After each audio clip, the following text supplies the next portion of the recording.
Episode 32, Between Two Wheels. We're at Southwood. We're at Southwood. It's raining.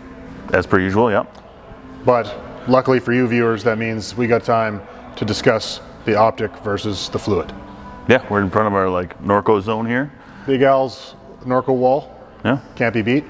It's looking good, I love it. This wall always makes me happy, bright colors. Yeah, this wall's dialed.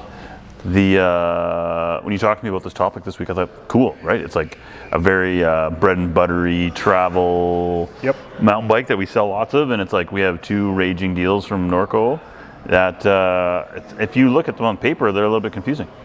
Yeah, like these price points are price points that kind of, in my mind, power the average mountain bike guy a bit, guy or gal. Two really, really good deals, like smoking deals. But as you say, definitely when you start to look at it, that could potentially require a little navigation. Yeah. Why am I getting this over this and over that over this? And yeah. So it's kind of a fun talk about. And I think Q brought us some stuff about some history of where the kind of fluid came from. So I think once we get that bike in here, we should shoot the poop about it. I agree 100%. Yeah. All right, let's wheel. Should we grab that bike or what? Yeah, let's do that one first. All right.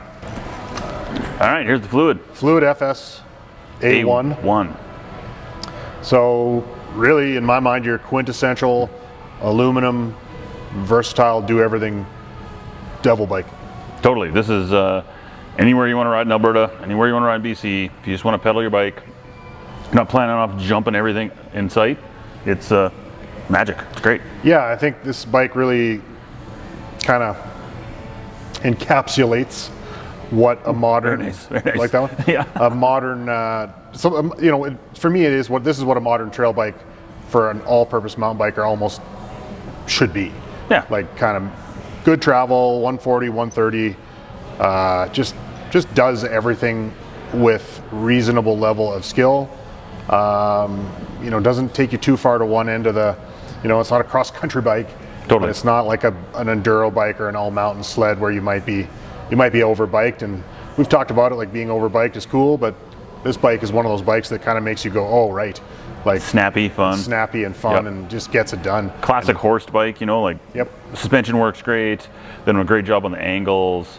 You get the piggybacker shock on this bike so you can make it ride how you want, up and down. It's got the climb switch on it. I don't know how, bang for your buck, this bike, it doesn't always have to be about price, but obviously this is one of those ones that $3,500 you're getting a $1,200 fork and a, great components all the way through. It's pretty crazy. It's hard to beat. Shock, it's pretty hard to beat. I felt like this bike was a bit of a category killer at the regular price. Yeah. The sale price, it's a dunker. Like you're out the door riding everywhere you would ever ride, with maybe one or two exceptions in our neck of the woods. Totally. And you're well equipped. Like you get your proper pedals on there and the usual touch point complement. We always talk about, yeah. Yep. You want to make it fit so you ride it, so you ride it more, right? It's the Norco Ride-A-Line stuff. We've discussed that, but let's call that out again. Like their charts are great, their setup guides are really solid, and if you use them and get this bike set up properly, you're ready to rock and roll. Yeah, you're literally off to the races. Like it's pretty cool.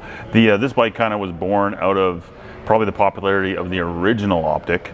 That bike was like a cross-country bike from Norco that did everything and kind of shot above its pay grade in the downhill scenario. They kind of wanted to bring that bike to maybe to a few lower price points and that sort of thing. So so when the Fluid came out, it looked a lot like the previous generation Optic, and it rode a lot that way too. Yeah. But it definitely kind of overtook it because it had different price points and things like that. Yeah, so it was just more obtainable for some people. Totally. Yep. Yeah. And then obviously with because what do they start at? About $2,500, I'm thinking, is where the normal price points start. Yep. This bike is, obviously at $3,500 is crazy, but super crazy. Yeah, it's very good for sure. Yeah, the deal is untouchable. Like at $3,500, this is, in my mind, this goes against anything that's available, like in the world of clearance bikes and all that stuff right now. You can't beat it. This is a go-to bike. Yeah, you can't beat it. Solid. Well, let's wheel the Optic in here and have a little. Yeah, let's compare it to its very close brother. To its sibling. I like it. All right, bike two. Bike number two. So a little bit different vibe than the Fluid. A little bit more dough. We'll get into the specs towards the end, but I think for me this bike represents like the same type of bike to a degree as what we just looked at, but for a slightly more rowdy minded bike rider. Yeah, this is like they're trying to build a bike that's like light to be fun, whippable, do whatever you want with it. Yep. But be able to just charge the downhills, and hence a high pivot, short travel bike, which is like not a super common thing. Not at all. Like there's really no major players.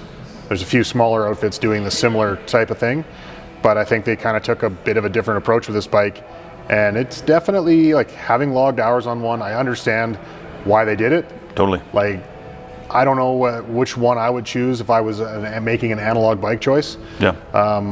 But I completely get the purpose of this bike, and I really like I like short travel bikes that are kind of tough and snappy. Yep. And this thing definitely punches above its weight class, which, you know, a lot of that is the high pivot back end that they kind of have brought downwards and from the sight and range. It's pretty cool.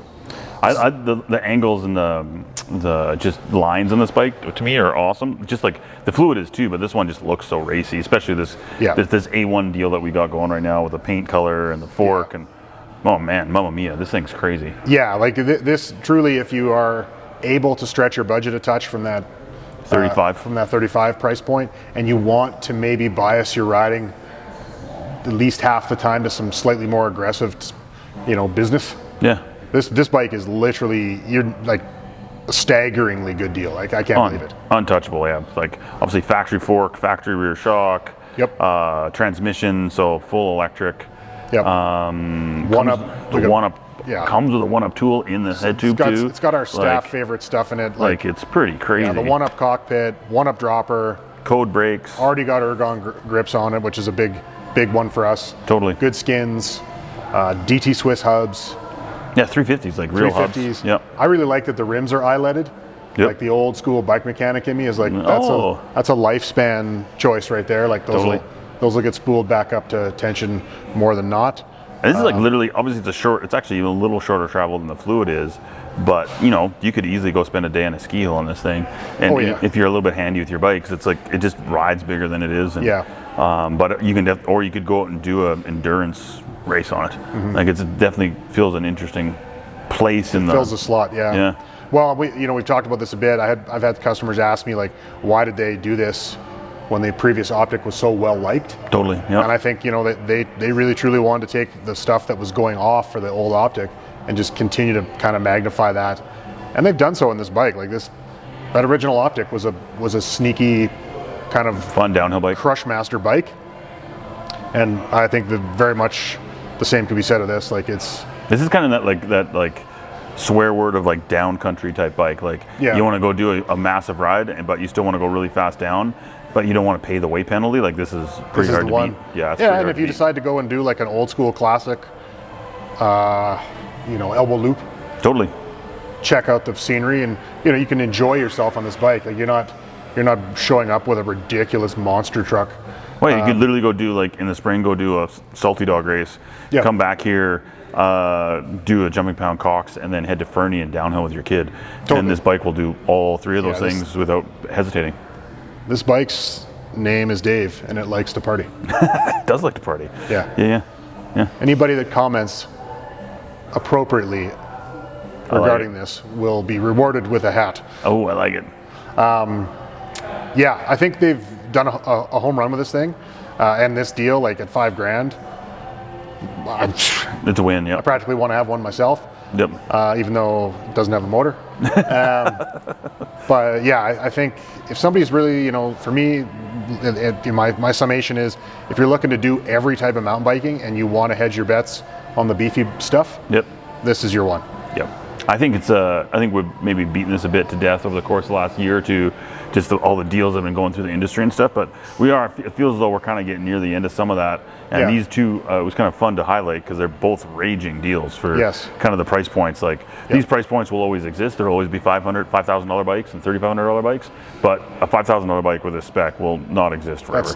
That's not a normal proposition. Yeah, it's not a normal thing. Yeah, no, excellent point. Yep. I believe we still have all sizes in this. Maybe no smalls. We are getting. No, we got a small right there, so I think we're good. Size maybe one right small, maybe two smalls left. Yep. The Fluid's getting a little thinner. Yep. So yeah, the clock is ticking on these sweet units. Yeah, so cool. And there's still a bike season to come. Yeah, once the rain stops. Known as summertime. Summer's coming. We know you're coming. have faith. Well, we would love to hear your comments on which one of these bikes kind of suits your needs. Comment below on the story here. Yeah. Subscribe, comment, ask us questions. We'd be happy to get back to you and help you make a decision. Yeah, or you want to come test ride one, come to either location, and we got them. We got them. Awesome. See ya. Thank you, episode 32.